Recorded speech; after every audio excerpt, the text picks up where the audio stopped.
How much wealth a person will have in their lifetime is often already predetermined. Why do I say that? You'll understand after hearing this story. One day, the god of wealth and his attendant were traveling in the human world. They saw people sincerely praying in temples for wealth and good fortune. Listening to their wishes, the god of wealth felt they were pitiful and decided to help them. So, he said to his attendant, "Let's find two poor families, give them 100 taels of gold, help them out, and come back in a year to see if they can live a prosperous life." The god of wealth went to the first household. It was a young couple who made a living by farming. The husband's name was Wang Ernu. Although he worked very hard, was honest and diligent, and stayed busy all day, their life was still very difficult. They could barely get enough to eat. Even when the roof tiles were washed away by heavy rain, they had no money to fix it, so they covered it with straw. Whenever it rained, the house was practically flooded. Moved by compassion, the god of wealth dropped a gold ingot into their home, landing on the altar, turning into 100 taels of gold.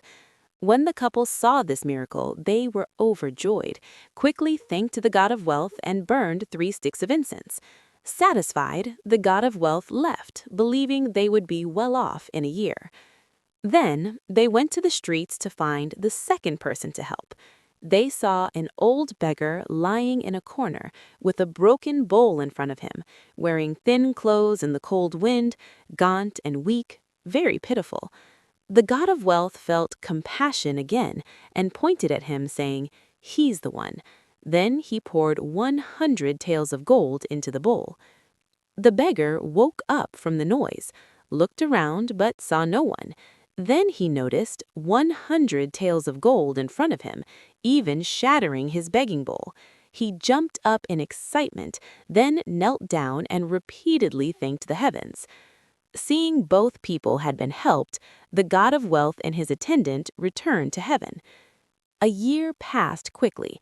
They came back to the human world to see how the two people were doing. The god of wealth first visited Wang Ernu's home. Surprisingly, the family was still poor. More tiles had fallen off, still covered with straw, and the couple looked worried. What happened?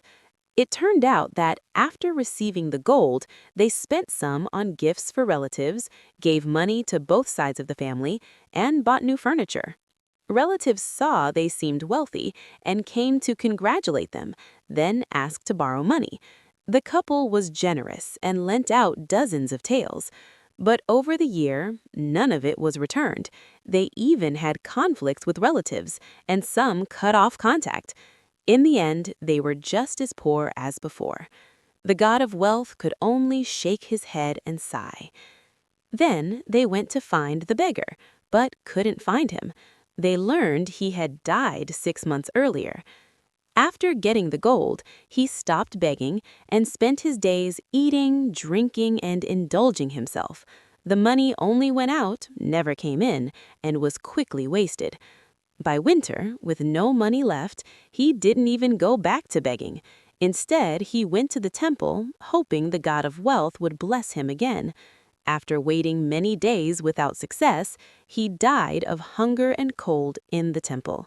Someone later found him and buried him behind the temple.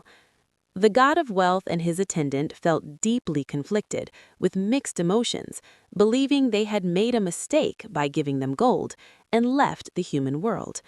From then on, the god of wealth never gave money to anyone again. And that's the end of the story.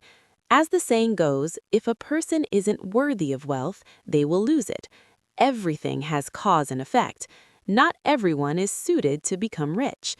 The amount of wealth a person gains in life often depends on their mindset, abilities, and character. On the other hand, money can also cloud a person's judgment. Even if someone suddenly becomes rich, without capability and integrity, wealth will only accelerate